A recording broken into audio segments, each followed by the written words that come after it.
iku mambu sumrebete gondo parfum alus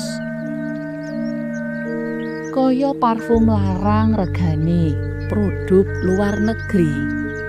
Lebar kuwi bolam panjeran maleh kedhep ndritil ora uwis-uwis. Bareng lan cat katon cat ora ana blegere wewayangan sawijining putri nganggo gaun malam putih semrawang. Embuh saka ngendi sangkane mlaku lengket-lengket nuju kamar jero sisih tengen. Saeka lawang kamar mengo, suprandene plas. Putri ayu omah suwung kasebut dadakan ilang kaya kesaput angin.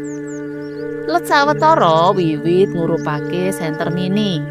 Celorat-celorot nyoroti arah-arahe kamar jero sisih tengen.